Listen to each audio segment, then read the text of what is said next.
আজকে দেখুন আমাদের চিন্ময় কৃষ্ণ মহারাজ সারা জীবন ব্রহ্মচর্য ব্রত পালন করে সংসারের মুখে যেন ছাই তুলে দিয়ে আজকে ধ্বজা টেনেছেন, বঙ্গভূমির বাংলাদেশের ধ্বজা টেনেছেন সমস্ত সনাতনীদের জন্য, সমস্ত সনাতনী মানুষের জন্য।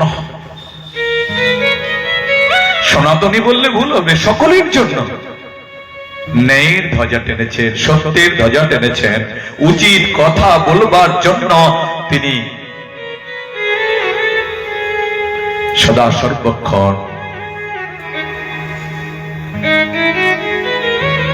জীবনটাকে উৎসর্গ করেছেন সনাতনীদের সেবায়।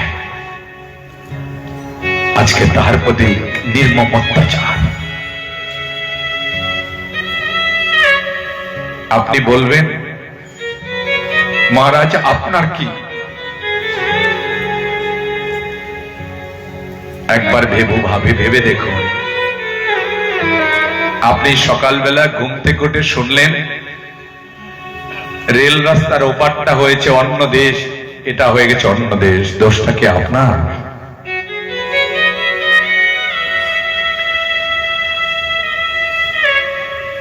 এই নদিয়ার ম্যাক্সিমাম মানুষ, বেশিরভাগ মানুষ বঙ্গভূমি থেকে এসেছেন আপনারা, অথচ আজকে আপনাদের ভাব্য ভাবনা দেখুন। সেই সনাতনী সব ছেড়ে এসেও একবারও ভাবছেন না এখান থেকে আপনারা কোথায় যাবেন। আপনার যদি মাটি না থাকে, দেশ না থাকে, বাড়ি না থাকে, আপনি কি কোথায় থাকবেন, কার কাছে থাকবেন, কি বলবেন, কাকে বলবেন?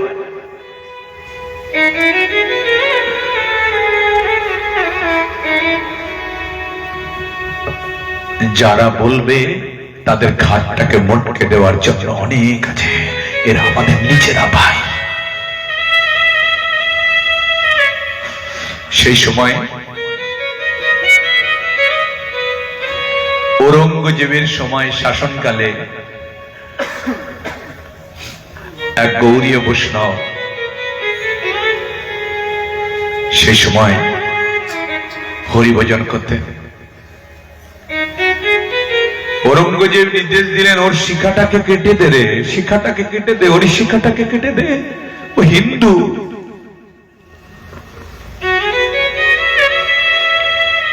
বাবাজি বললেন নামটা মনে পড়ছে না, বলছে শিখা কাটবে কেন, মাথাটাকে কেটে দিলেও আমি আমার হিন্দুত্বকে ছাড়বো না,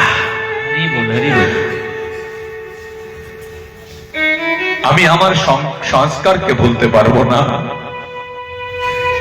সঙ্গে সঙ্গে ঔরঙ্গজেব মাথাটাকে কেটে নিলেন। সেদিন কোন সনাতনী কথা বলেনি, কেন কাটলেন? আজকে এই কথা বলতে হয়। এটা আমাদের ভারত ভূমি, ভারত ভূমিতে জন্ম হইল যার, জন্ম সার্থক করি করহ পর উপকার। এই ভারতে মাটি মাটি না, এই ভারতের মাটি মাটি না, এই ভারতের মাটি হচ্ছে সাধু গুরু বৈষ্ণবদের চরণ তুলি। এখানে সাধু ঋষি মণিগণ জন্মেছেন। এখানে আমরা তো পরে, এখানে অন্য সম্প্রদায় তো পরে 5000 বছর আগে কেউ ছিলই ভারতবর্ষে।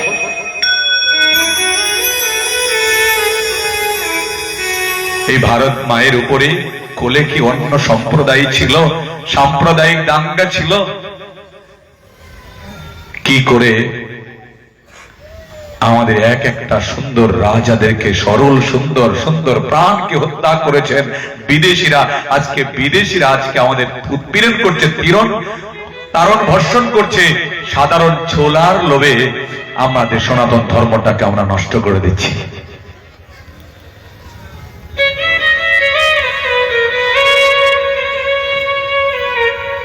আমরা খুব চালাক, তাই না? মানুষ খুব চালাক, তাই না?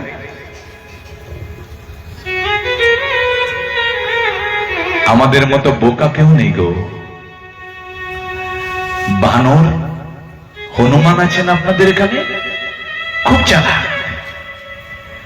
আসলে ওর ধরা যে এত সহজ আপনারা জানেন? ধরেছেন কোনোদিন?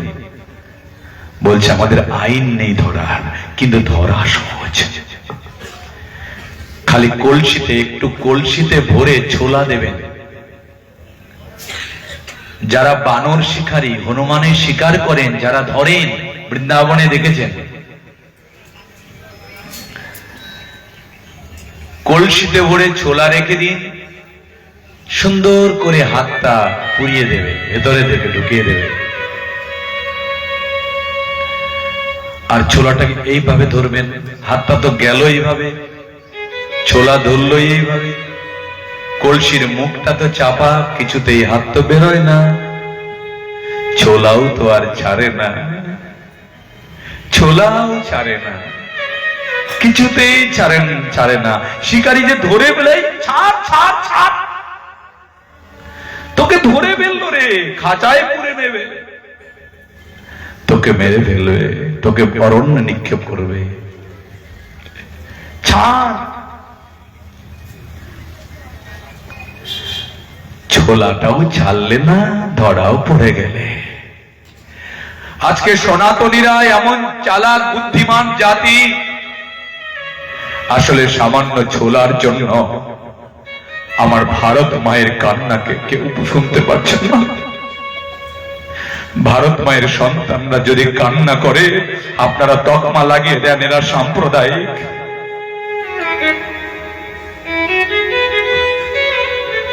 আপনারা ব্যানার টানিয়ে দেন ও সাম্প্রদায়িক।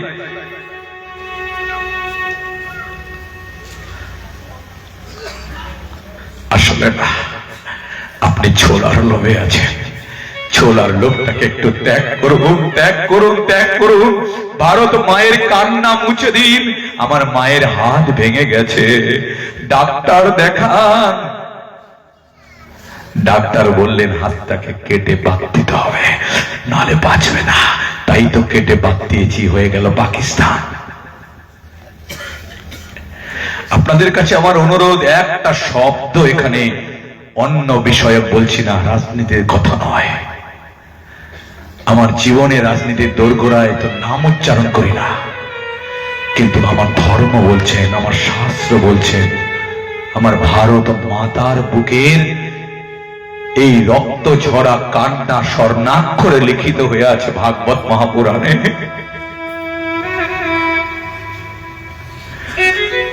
কেটে বাদ দিলেন, এখন পয়জনটা লেগেছে আপনার হৃদয়ে।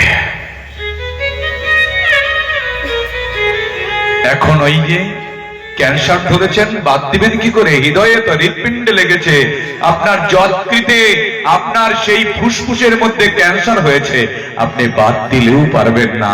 তাই একবার শেষ লড়াইটা করুন। আমরা বলুন সনাতনী, আমরা হিন্দু, আমরা সবাই মিলে হরিনাম করব, হরি ভজন করব। নৃসিংহদেবের কথা বলছেন,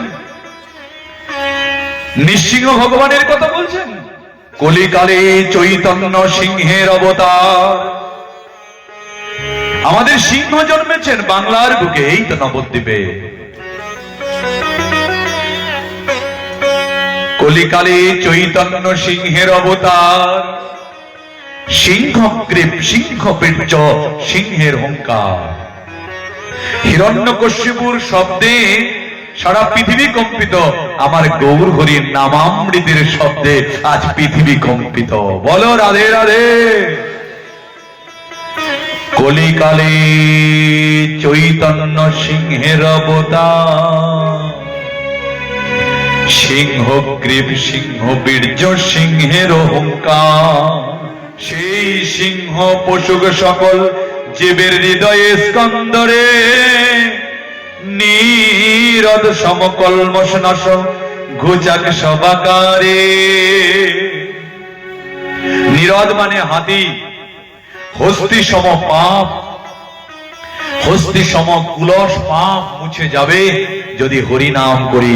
আমাদের রাজনীতি করতে হবে না, আমাদের অন্য ধ্বজা টানতে হবে না, আমাদের নাম সংকীর্তনের ধ্বজা টানলেই আমাদের সব হিংসা ভুলে যাব। আমরা সমস্ত সনাতনীরা এক হয়ে স্লোগান দিব, হরে কৃষ্ণ কৃষ্ণ কৃষ্ণ হরে হরে, হরে রাম রাম রাম হরে হরে। আর এই সিংহের ডাক যার কর্ণে পৌঁছবে তখন তার সেই হৃদয় কুলসতা নষ্ট হয়ে যাবে। কিন্তু আসলে জানেন, আমরা নাম করছি কিন্তু নিজেই কুলসিত হয়ে।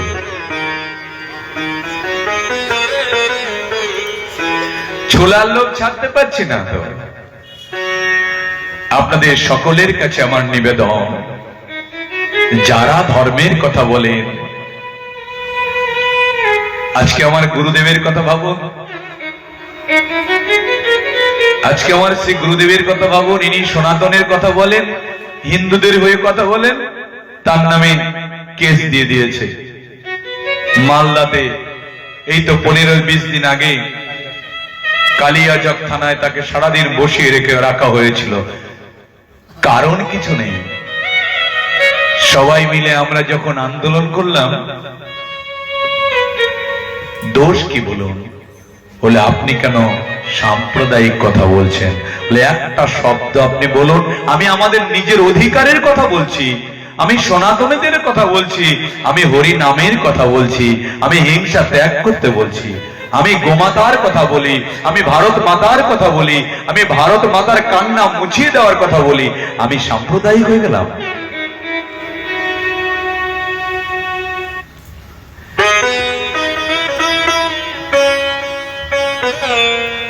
ত্রাহিমাম ত্রাহিমাম রক্ষমাম রক্ষমাম।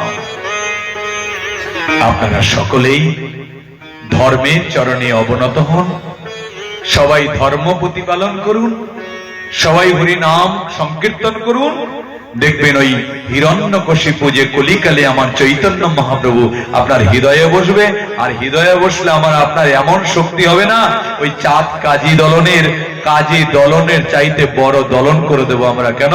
আজকে সারা পৃথিবীতে আমরা হরি নাম করছি। ইস্কনের দিব্য প্রচার, ইস্কনের দিব্য প্রচারে সারা পৃথিবীতে হরিনামের জয় জয়কার। আমরা বাঙালিরা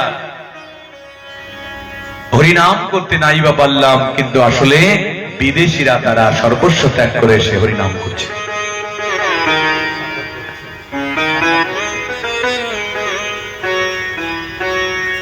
তো প্রহ্লাদ মহারাজ বলছেন, পিতা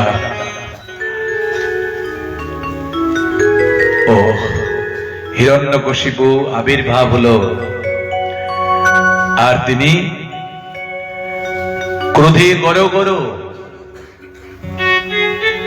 হিরণ্যকশিপুকে হত্যা করবার জন্য ভগবান নৃসিংহ ভগবান রূপে প্রাকট্য হলেন। বলে কেন হয়েছে? বলে যে এমন অসুর দলন করাই আমার কাজ। যত অসুর জন্মাবে সবাইকে আমি দলন করব, যতবার পৃথিবীতে আসব ততবার অসুর আমি দলন করব। আর কলিকাল বলে যখন কাল আসবে তখন আমি আর অস্ত্র ধরে করব না, আমি সেই দিন প্রেম দিয়ে করব। বলো নিতাই গৌর হরিব। রাম আদি অবতারে ক্রোধে নানাই অস্ত্র ধরে, রাম আদি অবতারে ক্রোধে নানাই অস্ত্র ধরে, কত অসুরের করিলাম সংহার। এবে অস্ত্র না ধরিব, কাউকেও না মারিব, প্রেম চক্র দেব সবাকারে। তাই নাম প্রেমী আপনারা সবাই মিলে যদি সংকীর্তন আনন্দে মাতোয়ারা হন, তাহলে ওই যে অসুর যারা আছে না তারা আপনার কাছে আসতে পারবে না। কারণ সঙ্গ শক্তি কলম যুগে মহাপ্রভু নিজে বলেছেন, কলির যুগের মানুষ যত যত ছাড়া হয়ে থাকবে তত তত বিদেশি শক্তি তাদের অ্যাটাক করবে। তাই সবাই মিলে সনাতনীরা যদি এক হয়ে থাকি তাহলে আমাদের ভারত মাকে রক্ষা করতে পারবো। বলো ভারত মাতা কি।